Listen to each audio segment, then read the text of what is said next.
अस्सलामुअलैकुम दोस्तों आज मैं आपको एक ऐसी खबर बताने जा रहा हूं जिसने मिडिल ईस्ट की सियासत और जंग की रणनीति दोनों को हिला कर रख दिया है। लेकिन वीडियो के आखिर तक जरूर बने रहिएगा क्योंकि आखिर में मैं आपको एक ऐसी बात बताने वाला हूं जिसे सुनकर आप भी हैरान रह जाएंगे। दोस्तों खबर ये है कि ईरान इस जंग को सिर्फ ताकत से नहीं बल्कि बहुत बड़े दिमाग और चालाकी से लड़ रहा है। अमेरिका और इसराइल लगातार ईरान पर एयर स्ट्राइक कर रहे हैं, गिराए जा रहे हैं, मिसाइलें दागी जा रही हैं और नुकसान भी काफी हो रहा है। लेकिन इसके बावजूद ईरान ने एक ऐसी चाल चली है जिसने दुश्मनों को भी सोचने पर मजबूर कर दिया है। बताया जा रहा है कि ईरान ने अपने मुल्क के अंदर कई जगहों पर लड़ाकू जहाजों और मिलिट्री इक्विपमेंट्स की 3D पेंटिंग्स जमीन पर बनवा दी है। जी हाँ, आपने सही सुना। जब ऊपर से दुश्मन के फाइटर जेट उड़ते हैं तो उन्हें नीचे ऐसा लगता है जैसे वहां असली लड़ाकू जहाज खड़े हैं, लेकिन असल में वो सिर्फ जमीन पर बनी हुई तस्वीरें होती हैं। जैसे ही दुश्मन को लगता है कि ये असली टारगेट है, वो उस पर मिसाइल दाग देता है। यानी मिसाइलें गिरती हैं लेकिन निशाना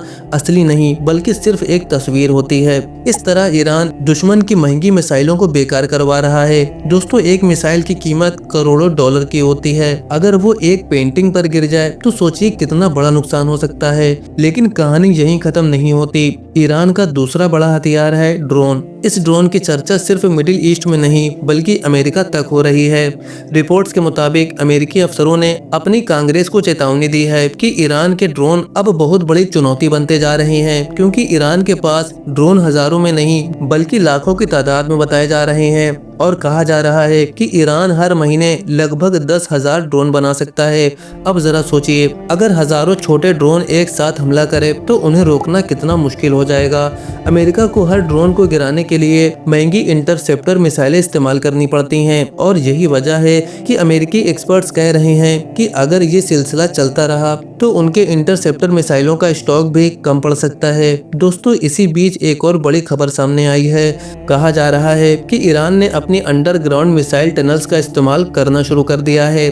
इन टनल्स के अंदर मिसाइल लॉन्चर छिपे होते हैं और जब हमला करना होता है तो मिसाइल सीधे जमीन के नीचे से निकलकर आसमान में उड़ जाती है। यानी दुश्मन को पता भी नहीं चलता कि हमला कहां से हुआ। इसी दौरान ईरान की तरफ से दावा किया गया है कि उन्होंने कतर के अंदर मौजूद एक बहुत बड़े रेडार सिस्टम को भी निशाना बनाया है। बताया जाता है कि ये रेडार हजारों किलोमीटर दूर से आने वाले जहाज या मिसाइल को पहचान सकता है, लेकिन अब कहा जा रहा है कि वो सिस्टम पूरी तरह तबाह कर दिया गया है।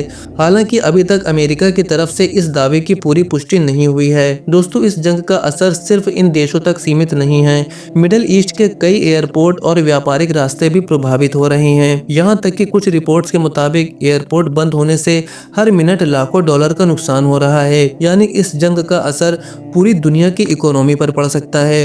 अब सबसे अहम सवाल ये है, क्या ये जंग और ज्यादा बढ़ेगी? क्या मिडिल ईस्ट में हालात और गंभीर हो सकते हैं या फिर दुनिया की बड़ी ताकतें इसे रोकने के लिए आगे आएंगी? दोस्तों आने वाले दिन इस पूरे इलाके के लिए बेहद अहम होने वाले हैं।